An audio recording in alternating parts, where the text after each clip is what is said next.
विचार करो आपके साथ कौन जाएगा। डेहरी पकड़ के मेहरी रोवे, बाह पकड़ सग भाई। बहुत कहते हैं राजेश्वरानंद सरस्वती बहुत सुंदर बात कहते हैं। साथी है मित्र गंग के जल बिंदु पान तक, अर्धांगिनी बढ़ेगी तो केवल मकान तक। परिवार के सब लोग चलेंगे तो केवल श्मशान तक। बेटा भी हक निभाएगा तो सिर्फ अग्नि के दान तक। अरे इसके तो आगे भजन ही है साथी, जय हो। भजन के बिना नर अकेला रहेगा। इसके आगे हमें अकेला ही रहना है। दो दिन का मेला जग में है, आज बैठे हो कल घर जाओगे। और आपका असली घर बताने के लिए हम आए हैं। हाँ, कल हमने बताया कि कुंवारी कन्या से पूछा जाए आपका घर किधर है, तो बोलती है पिताजी वाले घर को अपना घर। अब विवाह हो जाने के बाद पूछा जाए तुम्हारा घर किधर है, तो पति का घर बताती है। उसी तरह हम भी ब्रह्म में हैं, हम कहते ये हमारा घर है, लेकिन ये हमारा घर नहीं है। भीष्म पितामह के सामने ठाकुर जी खड़े हो गए और वहां पर सुंदर स्त्री धर्मान, राज धर्मान, अनेकानेक जो धर्म होता है उसके बारे में, मृत्यु धर्मान, मृत्यु का धर्म क्या है, स्त्री का धर्म क्या है, राजा का धर्म क्या है, सबका धर्म अलग अलग है। मातृ धर्म, पितृ धर्म, शिष्य का धर्म क्या है, गुरु का धर्म क्या है, सभी वर्णाश्रम के बारे में बताया। सब कुछ समझाने के बाद अब सूर्य उत्तरायण हो गई, माघ का महीना आ गया। अब तो भीष्म पितामह बोले प्रभु आप एक बार सुंदर मुस्कान मेरी तरफ देख करके मुस्कुराइए और मैं अब चलना चाहता हूं। सदैव देवो भगवान प्रतीक्षिता कलेवरम या दिदुम हीनोम्यहम् प्रसन्न हासारुणलोचनोल्लसन् मुखाम्बुजो ध्यान पथश्चतुर्भुजः। प्रसन्न होकर के मेरी तरफ देखें और मैं एक बार अंतिम स्तुति करना चाहता हूं। सभी स्तुतियां जब स्तुति विश्राम लेती तब इति बोला जाता है, लेकिन ये स्तुति इति से शुरू है। इति मतिरुपकल्पिता वितृष्णा भगवती सात्वती पुंगवे विभूम्नि ससुखमुपगते क्वचिद्वहरतुं प्रकृतिमुपेयुषियाद्भव प्रभावः। त्रिभुवन गमनं तमालवर्णं रविकर गौरवराम्बरं दधानि वपुरलकुलवृताननाब्जं विजयसखेरतिरस्तु मेन्यवद्या। बोले आकाश में जैसे सांवला, जैसे बारिश होना होता है ना, तो खूब घनघोर बादल हो जाता है और उसी में बिजली चमक जाए तो जो आकाश का रंग है ना वैसे आपका विग्रह है, लेकिन उसमें बिजली जब चमकती है, चमक जाती एकदम से, वैसे आपका पीतांबर चमकता है प्रभु, वो दिव्य छटा। और सुनो, मेरी मति को मैंने अपनी पुत्री मान लिया है और इस पुत्री के सुयोग्य वर अभी तक मिला नहीं। और किसी की कन्या कुंवारी रह जाए ना तो मरते समय भी उसे बड़ी चिंता रहती है, लेकिन मैं सोचता हूं इसका विवाह कर दूं फिर मैं मरूं। भगवान ने कहा आपने तो जीवन भर विवाह किया ही नहीं, तो फिर आपकी पुत्री, बोले मेरी मति ही मेरी पुत्री है। तो प्रभु ने कहा मैं इसका वर्ण क्यों करूं, तुम्हारे पुत्री के अंदर क्या गुण है। तब भीष्म पितामह कहते हैं इसके अंदर एक बड़ा सुंदर गुण है कि इसके अंदर कोई तृष्णा इष्णा किसी प्रकार की कोई कल्पना कोई कामना नहीं रह गई। सुत वित्त लोक ईष्णा तीन प्रकार की जो इष्णा है वो समाप्त हो चुकी है और आपको यही प्रिय है। जब आपके अंदर कामनाएं खत्म हो जाएंगी तभी प्रभु मिलेंगे। जब तक आप मांगते रहोगे तो भगवान पदार्थ देते रहेंगे। भगवान बड़े प्रसन्न हुए, बोले मुझे ऐसी ही कन्या चाहिए। और सुनो, मुझे एक एक आपकी लीलाओं का स्मरण हो रहा है। मरते समय अक्सर एक बात ध्यान रखना, जब हमारे प्राण कंठ में आ जाते हैं, कंठ अवरुद्ध हो जाता है, तब जीवन में हमने जितना पुण्य और पाप किया है एक बार स्मरण आता है। खूब स्मरण आ जाता है मैंने क्या किया है जीवन में। तो जीवन में जिसने जो किया उसे वही याद आएगा। भीष्म पितामह के पास कोई था नहीं, न पत्नी न बच्चे न कोई चिंता, तो उनको प्रभु याद आए। और प्रभु याद आए तो कहते मुझे बहुत याद आ रहा है कि आपने कैसे महाभारत में मेरे ऊपर आप रथ का पहिया लेके दौड़े और मैंने अपना धनुष बाण नीचे रख दिया और आपके चरणों में प्रणिपात किया और आप ठहर गए। मैंने भी शपथ लिया ना, आपने शपथ लिया था मैं शस्त्र नहीं उठाऊंगा, और मैंने शपथ लिया था आज जो हरि न शस्त्र कहाऊं तो मैं गंगा पुत्र भीष्म न कहाऊं। मैंने शपथ लिया। मेरे शपथ के लिए आपने अपना शपथ तोड़ दिया। ब्रह्म कभी झूठ नहीं बोलता। भगवान राम एक बार बोलते हैं, दूसरी बार नहीं बोलते, और जो बोलते हैं वही करते हैं। परशुराम जी के सामने जब परशुराम जी ने कहा ये मेरे धनुष पर प्रत्यंचा चढ़ाओ, तभी मुझे विश्वास होगा कि आप वही हैं जो मैं सोच रहा हूं। भगवान राम ने प्रत्यंचा चढ़ा दिया। बोले अब बताओ ये धनुष का बाण किधर छोड़ूं, क्योंकि ये बाण जो उठ गया ये वापस नहीं जाएगा। सत्य, ब्रह्म कभी झूठ नहीं बोलता। सत्यव्रतम सत्य परम सत्यम सत्यस्य योनिम निहितम च सत्ये सत्यस्य सत्यमृत सत्य नेत्रम सत्यात्मकम ताम शरणं प्रपन्नाः। जो आज भी सत्य है, कल भी सत्य था, आगे भी सत्य रहेगा। सच्चिदानंद रूपाय विश्वोत्पत्त्यादि हेतवे तापत्रय विनाशाय श्री कृष्णाय वयम नमः।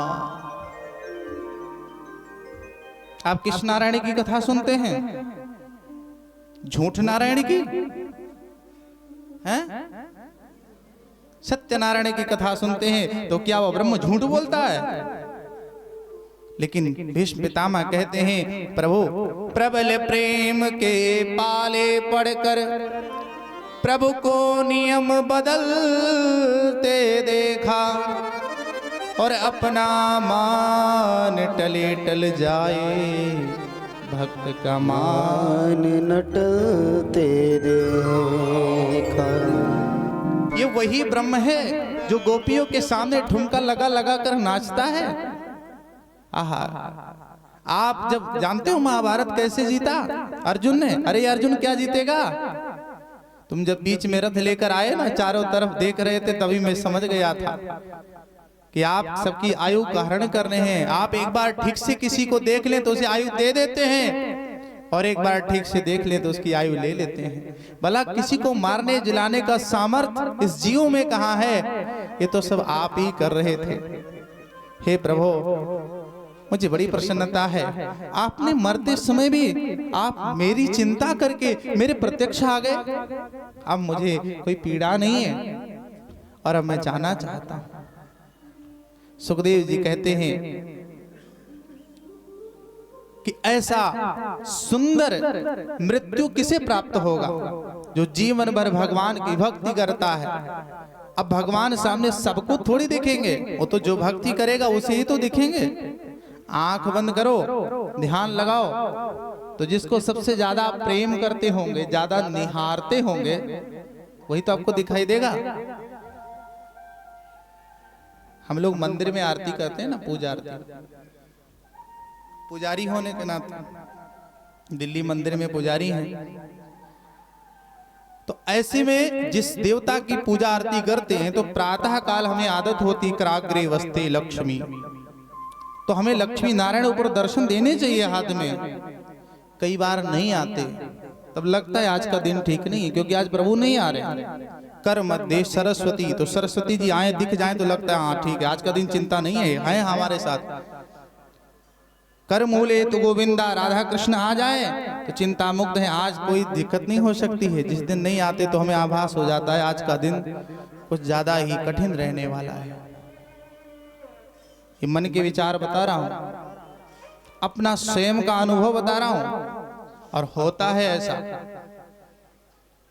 भीष्म पितामह ने अंतिम समय में भगवान को निवेदन किया, और जैसे हाथी के गले से फूल की माला टूट के गिर जाए तो क्या हाथी को फर्क पड़ेगा?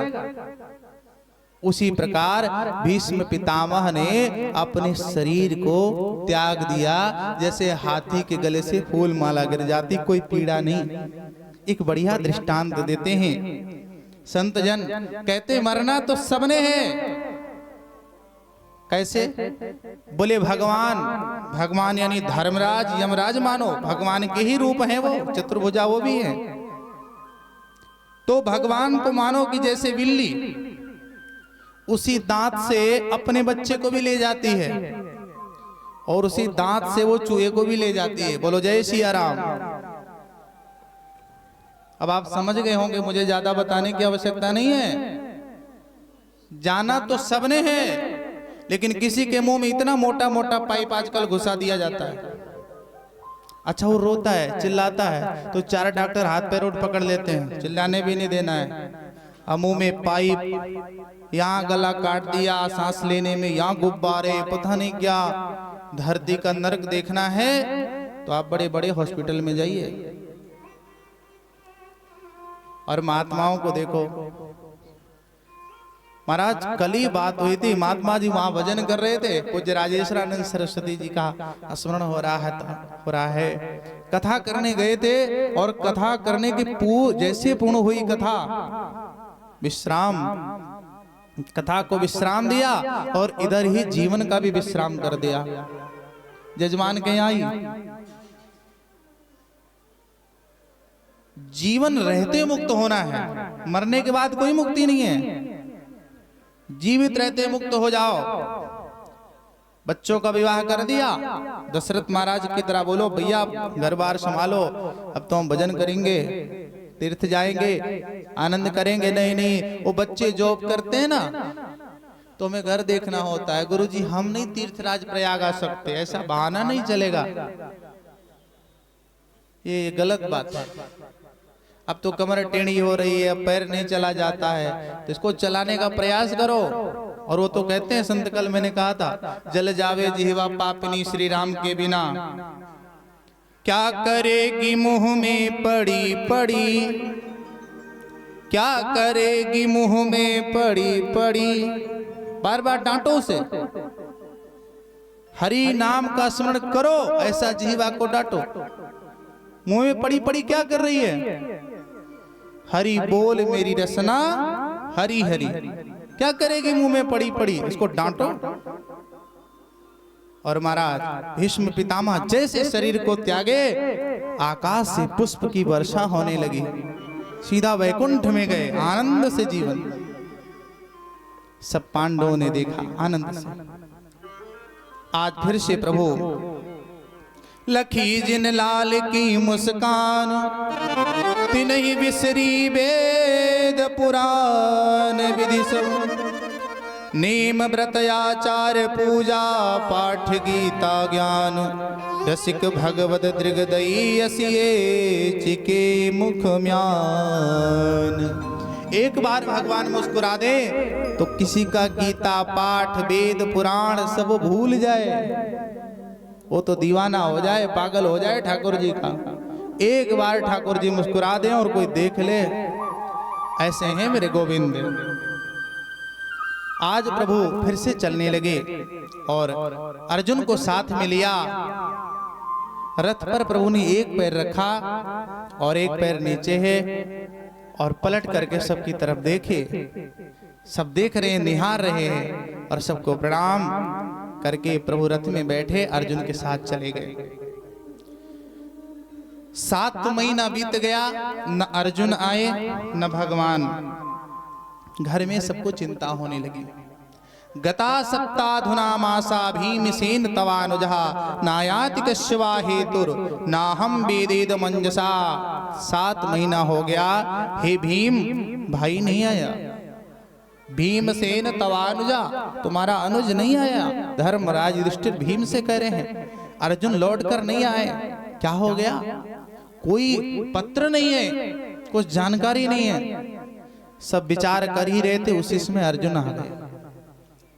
अर्जुन आए तो मुंह मलिन लटका हुआ, ऐसा लग रहा है जैसे चेहरे की तेज गायब हो गई है। धर्मराज युधिष्ठिर बड़े भाई हैं, बड़ा भाई पिता के समान होता है। तुरंत जाकर पूछा अर्जुन क्या हुआ, सब ठीक है ना? तुम्हारा मुंह क्यों लटका है, दुखी क्यों हो? क्या तुम अपने क्षत्रिय धर्म का पालन नहीं कर पाए? क्या गौ ब्राह्मण की कहीं हत्या हो रही, तुम उन्हें बचा नहीं पाए? क्या स्त्री बालकों को बिना भोजन कराया तुमने भोजन कर लिया? क्या अगम्या स्त्री का तुमने गमन किया? क्या किया? ऐसा क्या हुआ? कुछ ना कह करके और सीधा अपने भाई से लिपट गए, रो करके लिपट गए और बस एक ही बात कहा, वंचितो हम महाराजा हरिणा बंध रूपिणा। हम अपने प्रभु से वंचित हो गए, हम अपने प्रभु से वंचित हो गए। हमारे प्रभु हम सभी को छोड़ करके अपने वैकुंठ को चले गए। यहाँ पर एक पात्र है, मौन पात्र, कुछ बोला नहीं, वो है कुंती मैया। भाइयों में ऐसी बात चल रही थी और उधर कुंती मैया का गोविंदाय नमो नमः हो गया। भगवान राम दशरथ को छोड़कर चले गए तो दशरथ ने अपना प्राण त्याग दिया, और भगवान कृष्ण जब छोड़कर चले गए तो कुंती मैया ने अपना प्राण त्याग दिया। बोले भगवान के बिना हम जीना नहीं चाहते। और जैसे ही ये बात पांडवों ने आपस में चर्चा की, तुरंत कुछ दिन समय बीता। उत्तरा के गर्भ से जो बालक ने जन्म लिया था वो बड़ा हो गया, उसी को राज्य दे करके और सभी पांडव द्रौपदी के साथ स्वर्गारोहण की यात्रा पे चले गए। बोले अब हमारा भी लीला यहीं पर समाप्त है। कहना ना पड़े, दिल्ली में एक एम के गर्ग जी हैं, उनसे पूछो, हैं 96-98 साल के होंगे। जब जाते हैं उनसे चर्चा करते तो बोले अब तो इंतजार कर रहे प्रभु, बुलावा ही नहीं आ रहा। हमारा मन तो यहाँ से भर गया है, कोई चिंता नहीं। वाइस प्रिंसिपल रह चुके हैं स्कूल के और मंदिर के जो है सेक्रेटरी, और कोई बीमारी भगवान कृपा से नहीं है, हल्के से हैं। 96-98 साल की उम्र में दोनों टाइम आरती के टाइम 1-2 मिनट भी लेट नहीं करेंगे। टाइम से आरती में दोनों टाइम आते हैं। यही जीवन का आपके सुकृत है। इसी से समझ जाओ कौन कितना धर्मात्मा है। बस कहते हैं इंतजार है, ऐसा ही जीवन हमें जीना चाहिए। जैसे परीक्षित राजा बने तो राज्य में छुप करके और देखने निकले कि देखें हमारे राज्य में क्या चल रहा है। क्या देखा? एक गैया जा रही है, उसके साथ एक टांग का बछड़ा जा रहा है, उसके 3 टांग नहीं है, और उसके पीछे एक काला सा मनुष्य डंडा लेकर उसे मार रहा है। राजा परीक्षित ने देखा, अरे दुष्ट, मेरे प्रभु का नाम जिन गायों को पाल करके गोपाल पड़ा, उनके जाते ही गायों पर इतना अत्याचार, एक टांग से वाला बछड़ा कैसे चलेगा, विचार करो। और तू उसे ऊपर से मार रहा है चलने के लिए। तलवार जैसे निकाली, चमचमाती हुई, और वो काला मनुष्य चरणों में गिर गया। प्रभु प्रभु पाहि माम, क्षमा करें, मेरा नाम कली है, अब मुझे यहाँ पर आना होगा। तुरंत मना कर दिया राजा परीक्षित ने, तुम्हारा प्रवेश नहीं हो सकता। कली ने कहा नहीं प्रभु, अब हमारा प्रवेश तो होके रहेगा, मैं कहाँ जाऊं, मेरा समय अब आ गया है। तो बोले कहीं और जाओ। बोले प्रभु जहां जाता हूं आप ही तलवार लिए दिखाई देते हो, मुझे भी शरण दो। शरण को आए हुए को कभी त्यागना नहीं चाहिए, ये भगवान राम कहते हैं। शरणागत को जे तजहि निज अनहित अनुमान, तेनर पावर पाप में तिन्हि बिलोक ध्यान। कभी शरण में आए हुए व्यक्ति को त्यागना नहीं चाहिए। तो बोले तुम्हारे में अच्छाई क्या है ये बताओ। बोला प्रभु सब बुराई ही बुराई है, बस एक अच्छाई है। क्या? यत् फलम नास्ति तपसा न योगेन समाधिना, तत्फलम लभते सम्यक् कलव केशव कीर्तनात्। जो फल तपस्या से, समाधि से, पूजा पाठ से, यज्ञ अनुष्ठान से, धर्म कर्म करके मिलता है, वो फल केवल हमारे समय में भगवान का नाम लेने से मिल जाएगा।